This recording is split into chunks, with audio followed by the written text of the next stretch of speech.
Sanibonani guys, igama Nqobile Ndotsela Mazibela eIthonga ngomhla ka-26 Disemba.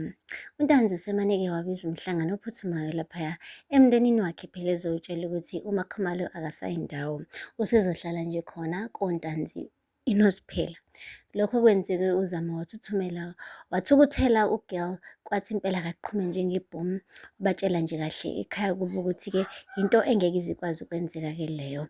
Washo nje kahle ukuthi wena baba nje kungekudala bekade uthi angihlukane nokuthandana namadodana laphaya okwamagwaza. Manje-ke usuthi wena uzothatha uma wabo pho. He baba, ngeke phela, ngeke kukwazi ukwenzeka lokho. Asilalela la wezamahlobo, uyabona phela umehluko mkhulu kabi phakathi kwami nawe. Mina lo umuzi wami, nawe uqala ukushaya umthetho mhla wathola uphahla lwakho waphuma la ekhaya, la oshaya kahle khona kumthetho emzini wakho, hhayi la kwami. Njengoba nje usawumjendevu uhlala phansi kophahla lwami, awunalo ngisho elincane ulungelo lokuthi ungitshele ukuthi ngenzeni emzini wami. Eyi, umane nje wathi uZama, yabona-ke uyiphici-phici-ke manje, usuyixoki-ke manje wena baba. Yini vele ukhulume kanje nami? He, ngenxa nje kaMakhumalo? He, hhayi-ke guys, washo kuNtanzi ukuthi unenkinga ngisasho namanje nayo yonke lento engiyenza la. Uyawazi umnyango la ungakhona, phuma uphele emzini wami. Hhayi-ke guys, uZama ubonile ukuthi cha, impi le angeke izikwazi impela ukuthi ayinqobe. Kungcono khona abizele uphinde eceleni azame ukwakha isu elisha. Usho kahle uGirl ukuthi yazini, kuzomele afeke manje uMakhumalo, etshela uPhinda. Wathi uPhinda, wathi njengoba ngisho nje kuzomele impela simise kagoqa unyawo lo. Wathi manje uhleli uthi senze kanjani? Uzothola inkabi noma? Wathi hayi bo, ukhona nje wena Phinda? Wathi mina? Wathi yindaba uyamsaba yini? Usuyigwala yini wena Phinda? Wathi cha, angilona igwala futhi angimsabi mina uMakhumalo. Inkinga isekutheni uma ngase nje umpangazi athole ukuthi siplana ngisho ukuyiplana lento le, heyi uzongisusuluza aqede inyangami.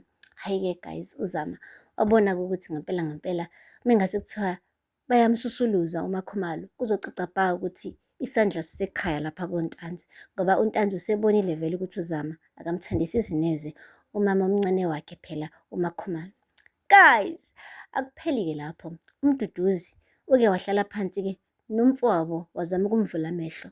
Usho kahle ukuthi kodwa bafo ngeke, ngampela uyimisele ngayo yonke lento. Wathi bafo, uyabona nje nawe ngisemathandweni la. Wathi kodwa ngeke, uyakukhohlisa uMakhumalo, uqamba amanga. Angeke athi uyakuthanda zolo lokhu bekade kunyanya kangaka, enyanya ngisho iphansi la kade nyathela khona, like manje usethi uyakuthanda. Ngeke wena wakwethu, lo muntu wesifazane odlala ngawe. Maningi amadoda ngaphandle aqumbeke phansi ngenxa yabantu besifazane, kuzomele uvule amehlo. Wathi uNtanzi, lalela mfowethu, uma kuthi uyaqhubeka ukhuluma la mazwi abuhlungu kanje ngoMakhumalo, ngizokuthela mina ngala manzi epayipi engichelela ngawo la, ngoba mina ngiyakutshela lo muntu wesifazane ngisho ebusweni ubhala uthando. Futhi nje kufuze ngabe wena uyangibongisa ngoba uyazi impilo yami yonke bengilo ngimthandile mina uThandeka. Hayi bo! Hhayi, kuthe kusanjalo kobe ngqongqoza umuntu egeyitini. Hhayi-ke guys, bathe bevula igeyiti, ayi kwacaca-ke khona ukuthi singathi uMakhumalo-ke sebemlethele umthwalo wey'mpahla.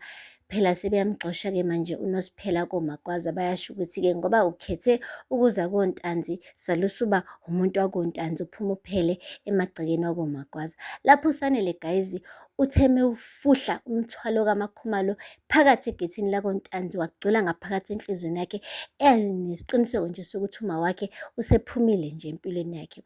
Lapho unjinji guys, amehla bekade embuka ngawo uMakhumalo abekhomba ukuthi le iplani abayiplane bobabili benoMakhumalo, kukhona abaphezu kwako. Kodwa uMduduzi naye sengathi uhlakaniphile ngoba yena akachoshiwe uthando, uyabona ukuthi laba bobabili khona impela into abayiphekayo, kanti uNtanzi mengabhekile uzovuka esesemathuneni guys, ngekudala.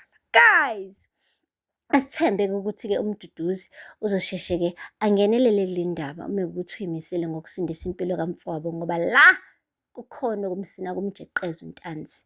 Impela sengathi ukuhlakanipha kwakhe kuzoxhoshwa uthando, uzoba omunye impela wala madoda lawa impela aqumbeka phansi ngenxa yomuntu wesifazane, becabanga ukuthi bayathandwa, kanti hhayi, uthando alukho la. Inzondo iwu-80%, uthando nje it's just an act of 20%. Uyothi nje ethi usathi uvula amehlo, libe selimshonele ilanga.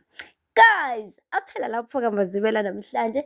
Ningakhohlwa ukusubscribe, nilike, nikhomente. Until next time, bye. Sanibonani guys, igama uNqobile Ntotsela Mazibela eIthonga ngomhla ka-26 Disemba.